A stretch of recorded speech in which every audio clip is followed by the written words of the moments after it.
Welcome to everyone to CSE 201 Numerical Methods and Computer Programming course. আমরা আমাদের আজকের ভিডিওতে দেখব কিভাবে কার্ভ ফিটিং এর মাধ্যমে আমরা কোনো ডিসক্রিট ডাটা পয়েন্টকে স্ট্রেট লাইন হিসেবে ফিট করতে পারি। আমরা যদি প্রশ্নে চলে যাই তাহলে এখানে দেখতে পাচ্ছি যে x এর করেসপন্ডিং y এর বিভিন্ন ডাটা পয়েন্ট দিয়ে দেওয়া আছে এবং বলা হয়েছে যে এই ডিসক্রিট ডাটা পয়েন্টকে স্ট্রেট লাইন হিসেবে ফিট করার জন্য। স্ট্রেট লাইন হিসেবে ফিট করার আগে আমরা যদি একটু রিকল করার ট্রাই করি, what is the general equation of a straight line? General equation of the straight line আমরা যে ইকুয়েশনটা অহরহ শুনে থাকি তা হচ্ছে y equal to mx plus c। এই ইকুয়েশনে m হচ্ছে slope of the straight line এবং c হচ্ছে y axis থেকে যে পরিমাণ ইন্টারসেক্ট করে নিচ্ছে। তো এই ইকুয়েশনে x এবং y দুটি ভেরিয়েবলেরই হাইয়েস্ট অর্ডার 1 হবে। তো একইভাবে যদি আমরা স্ট্রেট লাইনের ইকুয়েশন ব্যবহার করি y equal to a0 plus a1x, তাহলে অ্যাকচুয়ালি যেটা আমরা y equal to mx plus c বলে পরিচিত, সেখানে cটা আসলে এখানে a0 রিপ্রেজেন্ট করছে এবং m equal to a1 represent করছে। যখনই কোনো ডিসক্রিট ডাটা পয়েন্টকে স্ট্রেট লাইন হিসেবে ফিট করতে বলা হবে, এর অর্থ হচ্ছে যে আসলে একটা জেনারেল ইকুয়েশনের এক্সপ্রেশন ডেভেলপ করা, এখানে আমরা ইন্ডিপেন্ডেন্ট ভেরিয়েবলের ভ্যালু বসিয়ে আমরা ডিপেন্ডেন্ট ভেরিয়েবলের ভ্যালু পাবো। দ্যাট মিনস এক্স এর বিভিন্ন ভ্যালু বসিয়ে আমরা ওয়াই এর বিভিন্ন ভ্যালু পেতে পারি। তো যখন আমাদের স্ট্রেট লাইন হিসেবে ফিট করতে বলবে, তো আমাদের মেইন টার্গেট হচ্ছে আসলে স্ট্রেট লাইনের যে কনস্ট্যান্ট এ নট এবং এ ওয়ানের ভ্যালু বের করা। আমরা যদি এ ওয়ান এবং এ নটের ভ্যালু বের করতে পারি, তাহলে এই এক্সপ্রেশনে বসিয়ে দেওয়ার পরে ফাইনালি এক্স এবং ওয়াই এর মধ্যকার যে রিলেশনশিপটা ডেভেলপ করবে সেটাই আসলে ফিট টু এ স্ট্রেট লাইন বোঝায়। তো এ নট এবং এ ওয়ানের ভ্যালু বের করার জন্য আমরা যে ফর্মুলাটি ইউজ করব, a1 equal to n summation of xy minus summation of x into summation of y divided by n summation of x square minus summation of x whole square। আমরা এখানে দেখতে পাচ্ছি a1 এর ফর্মুলা বের করার জন্য আমাদের n এর value, summation of x, y এর value, summation of x, summation of y এবং summation of x square এর ভ্যালু প্রয়োজন। n হচ্ছে এখানে actually number of data set বোঝায়। আমাদের যে কতগুলো এক্স এর করেসপন্ডিং ওয়াই এর ভ্যালু দিয়ে দেওয়া আছে, এর মানে কতগুলো ডাটা পয়েন্ট দেওয়া আছে, সেটাই হচ্ছে আসলে এন এর ভ্যালু। আমরা যদি এক্সাম্পলের দিকে লক্ষ্য করি, দেখতে পাবো যে এখানে আমাদের একটা, দুইটা, তিনটা, চারটা, পাঁচটা, ছয়টা, সাতটা, টোটাল 7টা এক্স এর করেসপন্ডিং ওয়াই এর ভ্যালু দিয়ে দেওয়া আছে, অর্থাৎ 7টি ডাটা পয়েন্ট দিয়ে দেওয়া আছে। তাহলে এই এক্সাম্পলের জন্য এন এর ভ্যালু হবে 7। তারপর সামেশন অফ এক্স এবং সামেশন অফ ওয়াই, আমাদের যে গিভেন এক্স এবং ওয়াই এর ভ্যালু দিয়ে দেওয়া আছে, আমরা যদি এই কলামের সবগুলো ভ্যালু সাম করে ফেলি তাহলে আমরা সামেশন অফ এক্স পেয়ে যাব। একইভাবে এই কলামের সবগুলোর ভ্যালু সাম করলে আমরা সামেশন অফ ওয়াই পেয়ে যাব। তারপর আমাদের প্রয়োজন সামেশন অফ এক্স এবং সামেশন অফ এক্স স্কয়ার। তাই আমরা আরও দুটি কলাম তৈরি করে ফেলবো, একটি হচ্ছে এক্স ওয়াই কলাম আর একটি হচ্ছে এক্স স্কয়ার কলাম। তারপর এই কলামগুলোর ভ্যালু বের করে যদি আমরা সাম করে ফেলি তাহলে আমরা সামেশন অফ এক্স ওয়াই এবং সামেশন অফ এক্স স্কয়ারের ভ্যালু পেয়ে যাব। তো আসি, আমরা যদি এই কলামের এক্স ওয়াই এর ভ্যালু বের করি, প্রথম রো এর এক্স ওয়াই এর ভ্যালুটা হবে কি এক্স ইন্টু ওয়াই এর value, that means 1 into 0.5 which will be equal to 0.5। একইভাবে 2 into 2.5 5, 3 into 2 6, 4 into 4 16, 5 into 3.5 17.5, 6 into 6 36 and 7 into 5.5 which will be equal to 38.5। একইভাবে আমরা এই কলামের যদি এক্স স্কয়ারের ভ্যালুগুলো বের করে ফেলি, এক্স এর ভ্যালু স্কয়ার করলে আমরা এক্স স্কয়ারের ভ্যালু পেয়ে যাব। তাহলে প্রথম রোয়ের এক্স স্কয়ারের ভ্যালু হবে 1 into square 1, 2 into square 4, 3 into square 9, 4 into square 16 এবং এভাবে বাকিগুলো কমপ্লিট করে ফেললে ফাইনালি আমরা এই কলামের সবগুলো ভ্যালু পেয়ে যাব। তারপর এই সবগুলো কলামের ভ্যালুগুলো যোগ করার পর আমি যদি এই কলামের ভ্যালু সব যোগ করে ফেলি তাহলে আমি সামেশন অফ এক্স এর ভ্যালু পাবো যা হবে 28, সামেশন অফ ওয়াই এর ভ্যালু পাবো যা হবে 24। একইভাবে যদি আমরা এই কলামের সবগুলো ভ্যালু যোগ করি তাহলে আমরা সামেশন অফ এক্স ওয়াই এর ভ্যালু পাবো which will be equal to 119.5। এই কলামের সবগুলো ভ্যালু যোগ করলে আমরা পাবো এক্স স্কয়ারের value which will be equal to 140। তারপর আমরা অলরেডি যে চারটি ভ্যালু প্রয়োজন আমাদের a1 এর ভ্যালু বের করার জন্য, সেই চারটি ভ্যালু পেয়ে গিয়েছি এবং আমাদের গিভেন এক্সাম্পল থেকে আমরা দেখছি যে এই এক্সাম্পলে 7টি ডাটা পয়েন্ট দিয়ে দেওয়া আছে। সুতরাং সবগুলো ভ্যালু যদি আমরা a1 এর সূত্রে বসিয়ে দেই তাহলে আমরা a1 এর ভ্যালু পেয়ে যাব। এখানে একটু লক্ষ্য রাখতে হবে যে সূত্রের হরে নিচে যে জিনিসটা লেখা আছে n summation of x square minus summation of x whole square, এখানে summation of x square that means x এর স্কয়ার সাম, এবং এখানে হচ্ছে summation of x whole square that means x এর ভ্যালু সাম করে তার স্কয়ার। এই জায়গাটাতে অনেক সময় ভুল হয়, তো আমরা একটু কেয়ারফুল থাকবো যে এটা সামেশন অফ এক্স স্কয়ার এবং এটা হচ্ছে summation of x whole square. তাহলে আমরা a1 এর ভ্যালু পেয়ে গেলাম। a1 এর পরে আমরা a0 এর ভ্যালু পাওয়ার জন্য আমাদের এই ফর্মুলাটা ব্যবহার করব y bar minus a1 x বার। এখানে y বার এবং x বার আসলে y এবং x এর এভারেজ ভ্যালু।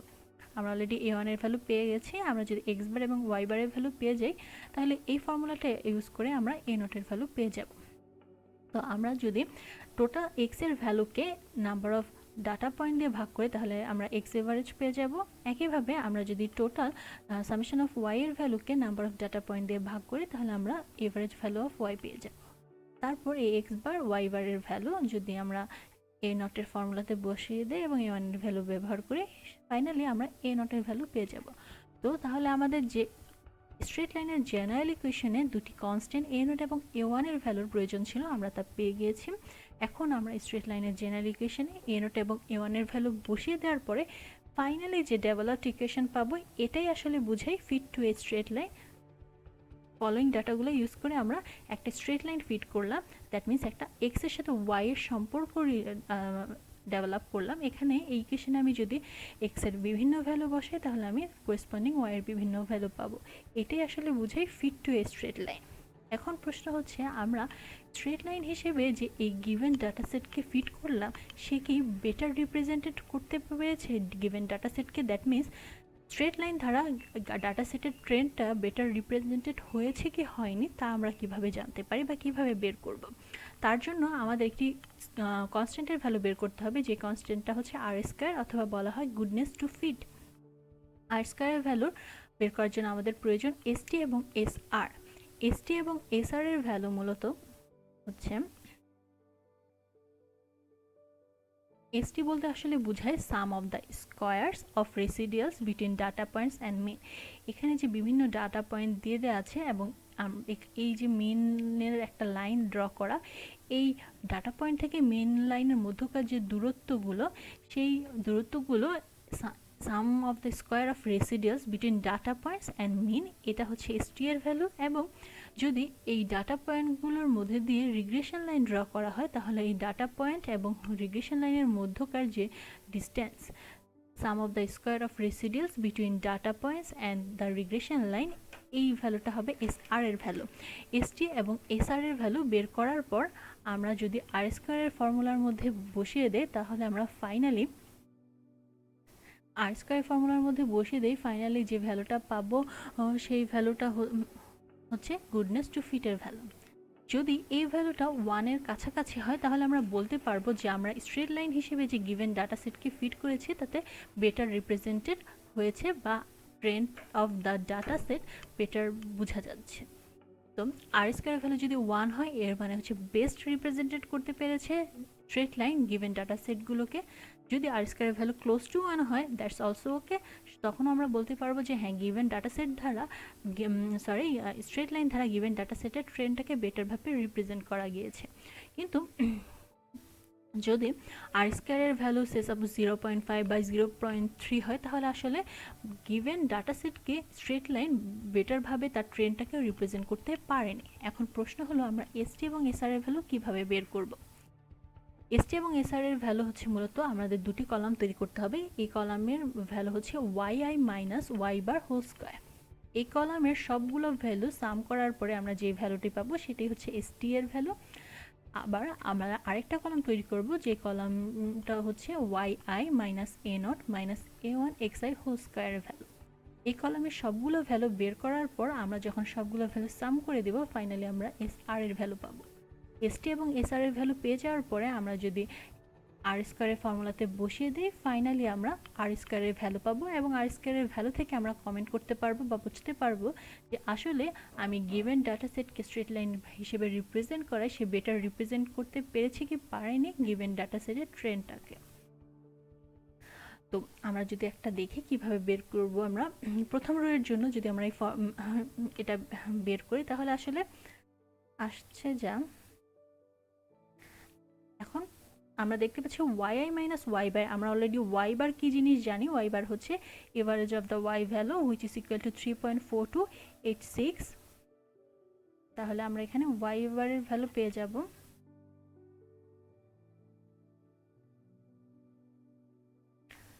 এখন আসি ওয়াই আই এর ভ্যালু কী হবে। ওয়াই আই এর ভ্যালু হচ্ছে আমরা যখন যে রো এর এই ভ্যালুটা বের করব সেই রো এর ওয়াই এর ভ্যালুটাই আসলে ওয়াই আই এর ভ্যালু। যেমন আমরা যখন প্রথম রো এর এই ভ্যালুটা বের করছি তখন প্রথম রো এর ওয়াই এর ভ্যালু হচ্ছে 0.5, সুতরাং প্রথম রো এর জন্য ওয়াই আই হচ্ছে 0.5। তাহলে এই ভ্যালুটা যদি আমরা ক্যালকুলেশন করি তাহলে আমরা এই রো এর জন্য এই ভ্যালুটা y i minus y bar whole স্কোয়ারের ভ্যালু পেয়ে যাব। সিমিলারলি একইভাবে আমরা যদি পরের রো এর জন্য বের করি, পরের রো এর ক্ষেত্রে আমার ওয়াই বারের ভ্যালু কিন্তু প্রত্যেকটা রো এর ক্ষেত্রে সেম থাকছে, শুধুমাত্র ওয়াই আই এর ভ্যালু চেঞ্জ হচ্ছে প্রত্যেকটা রো এর সাথে সাথে ওয়াই এর ভ্যালু। আমাদের সেকেন্ড ইটারেশনে ওয়াই এর ভ্যালু হচ্ছে 2.5, সুতরাং আমাদের ওয়াই আই এর ভ্যালু হবে 2.5 এবং বাকি জিনিসটা সেম থাকতেছে। এভাবে করে আমরা প্রত্যেকটা রো এর যদি এই ভ্যালুটা বের করি, বের করার পর সাম করার পরে আমরা এসটি এর ভ্যালু পাবো which will be equal to 22.7143। একইভাবে এখন আমরা যদি এই কলামে আসি, প্রথম রো এর জন্য যদি এই ভ্যালুটা বের করি,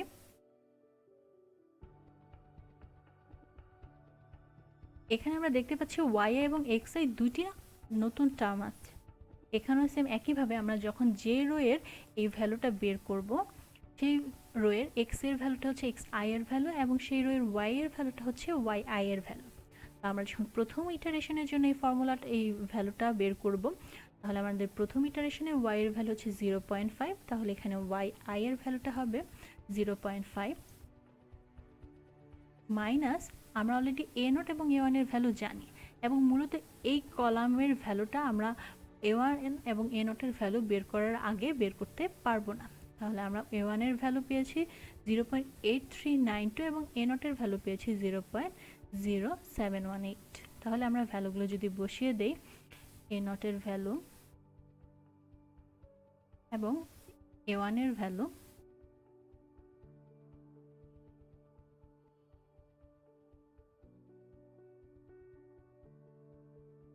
ফাইনালি, এবং আমাদের প্রথম ইটারেশনের এক্স এর ভ্যালুটি হচ্ছে 1, সুতরাং আমাদের প্রথম রো এর জন্য এক্স এর ভ্যালু 1, সুতরাং আমাদের প্রথম রো এর এক্স আই এর ভ্যালু হবে 1। ফাইনালি এই পুরো জিনিসটা ক্যালকুলেশন করলে আমরা এই প্রথম রো এর জন্য এই ভ্যালুটা পেয়ে যাব। সিমিলারলি একইভাবে আমরা যদি সেকেন্ড রো এর জন্য এই ভ্যালুটা বের করতে চাই, সেক্ষেত্রে আমার এ নট এবং এ ওয়ানের ভ্যালু সেমই থাকবে, শুধুমাত্র চেঞ্জ আসবে এক্স আই এবং ওয়াই আই। সেকেন্ড রোতে আমরা দেখতে পাচ্ছি এক্স এর ভ্যালু হচ্ছে 2, সুতরাং আমাদের সেকেন্ড রো এর জন্য এক্স আই এর ভ্যালু হবে 2 এবং সেকেন্ড রোতে ওয়াই এর ভ্যালু হচ্ছে 2.5, সুতরাং সেকেন্ড রো এর জন্য আমাদের ওয়াই আই এর ভ্যালু হবে 2.5। তারপর এই পুরো জিনিসটা ক্যালকুলেশন করলে আমরা সেকেন্ড ইটারেশনের জন্য ভ্যালু পেয়ে যাব। সিমিলারলি আমি যদি বলি যে এই রো এর জন্য আমার এক্স এবং ওয়াই এর ভ্যালু কত হবে, তাহলে এই রো এর ক্ষেত্রে এক্স এর ভ্যালুটা 7, সুতরাং এক্স এর ভ্যালু হবে 7 এবং ওয়াই এর ভ্যালুটা হচ্ছে 5.5, সুতরাং ওয়াই এর ভ্যালু হবে 5.5। একইভাবে আমরা এই কলামের প্রত্যেকটা রো এর ভ্যালু বের করার পর যদি সাম করে দেই তাহলে আমরা এস আর এর ভ্যালু পাবো, যা হবে 2.991। আমরা এসটি এবং এসআর এর ভ্যালু বের করার পরে যদি আমাদের এই ইকুয়েশনে বসিয়ে দেয় তাহলে আমরা দেখতে পাবো যে আসলে আর স্কোয়ারের ভ্যালুটা কি ক্লোজ টু 1 নাকি 1 না। আমরা এখান থেকে দেখতে পাচ্ছি যে এখানে আর স্কোয়ারের ভ্যালু আসছে 0.8683, সুতরাং আমরা বলতে পারি যে 1 এর কাছাকাছি। এক্ষেত্রে আমরা কমেন্ট করতে পারি যে হ্যাঁ, গিভেন ডাটা সেটকে যদি আমরা স্ট্রেট লাইন দ্বারা রিপ্রেজেন্ট করি তাহলে গিভেন ডাটা সেটের ট্রেন্ডটা বেটার রিপ্রেজেন্টেড হয়। একটু মনে রাখতে হবে, অনেক সময় আমরা ভুলবশত আর স্কোয়ারের পরে আবার আর স্কোয়ারের রুট ওভার করে আর ইকুয়াল টু ভ্যালু বের করি। আমাদের কিন্তু গুডনেস টু ফিট সেটা হচ্ছে আর স্কোয়ারের ভ্যালু, আর এর ভ্যালু না। সুতরাং আমাদের আর স্কোয়ারের ভ্যালু যদি ক্লোজ টু 1 হয় তখন আমরা বলবো যে গিভেন ডাটা সেট হচ্ছে বেটার রিপ্রেজেন্টেড হয়েছে, আমরা যেভাবে কার বা স্ট্রেট লাইন যা ধারায় রিপ্রেজেন্ট করি না কেন, সুতরাং সেটা আর স্কোয়ারের ভ্যালু হবে, নট আর এর ভ্যালু। এবং একটু দেখে এখন আসি আমাদের প্রশ্নের প্যাটার্নটা কিভাবে দেওয়া থাকলে আমরা কি ভ্যালু বের করব। আমাদের যদি প্রশ্নের মধ্যে fit a straight line to the following data দিয়ে দেওয়া থাকে এবং প্রশ্নে যদি মেনশন করা না থাকে find the value of goodness to fit অথবা find the value of R square, অথবা যদি এভাবে বলা থাকে comment on that whether straight line is better representing the given data set or not. এই কথাগুলো যদি উল্লেখ করা না থাকে তাহলে আমাদের আর স্কোয়ারের ভ্যালু বের করার কোনো প্রয়োজন নেই। আমরা একটু আগে দেখলাম যে আমাদের যে স্ট্রেট লাইনের ইকুয়েশনটা সেটা ডেভেলপ করার জন্য আমাদের কিন্তু পরের দুইটি কলাম তৈরি করার কোনো প্রয়োজন নেই। আমাদের পরের দুইটি কলাম আমরা শুধুমাত্র তখনই তৈরি করব যখন আমাদেরকে বলবে যে আর স্কোয়ারের ভ্যালু বের করার জন্য, অথবা গুডনেস টু ফিটের ভ্যালু বের করার জন্য, অথবা কমেন্ট করার জন্য যে স্ট্রেট লাইনটা আমরা যদি গিভেন ডাটা সেটকে স্ট্রেট লাইন হিসেবে রিপ্রেজেন্ট করি তাহলে ট্রেনটা বেটার রিপ্রেজেন্টেড হয় কি হয় না। যদি আমাদের প্রশ্নের মধ্যে এটা উল্লেখ থাকে শুধুমাত্র তখন আমরা আর স্কোয়ারের ভ্যালু বের করব এবং আর স্কোয়ারের ভ্যালু কী আসছে তার বেসিসে কমেন্ট করব। কিন্তু প্রশ্নে যদি আমাদের উল্লেখ করা না থাকে, প্রশ্নে যদি শুধুমাত্র এতটুকুই বলা থাকে যে fit a straight line to the following data, এর মানে হচ্ছে আসলে আমাদের কাছে জানতে চাওয়া হচ্ছে যে গিভেন ডাটা সেটগুলো ব্যবহার করে আমরা স্ট্রেট লাইনের একটা ইকুয়েশন ডেভেলপ করা, অথবা বলতে পারি ভেরিয়েবলগুলোর মধ্যকার একটা সম্পর্ক ডেভেলপ করাকে বের করতে বলা হয়েছে। সেক্ষেত্রে আমাদের আর স্কোয়ারের ভ্যালু বের করার কোনো প্রয়োজন নেই। তো এভাবে আমাদের যদি একটা গিভেন ডাটা সেট দিয়ে দেওয়া থাকে তাহলে আমরা সেটাকে একটা স্ট্রেট লাইন হিসেবে ফিট করতে পারি এবং দেখতে পারি যে আসলে স্ট্রেট লাইন ধারে আমরা ডাটা সেটকে ফিট করলে যে ডাটা সেটের ট্রেন্ড বেটার রিপ্রেজেন্টেড করতে পারে কি পারে না। আমরা আমাদের পরবর্তী ক্লাসে দেখব যদি আমাদের গিভেন ডাটা সেট দিয়ে দেওয়া থাকে তাহলে আমরা সেই গিভেন ডাটা সেটকে কীভাবে প্যারাবোলা হিসেবে ফিট করতে পারি। তো ধন্যবাদ সবাইকে।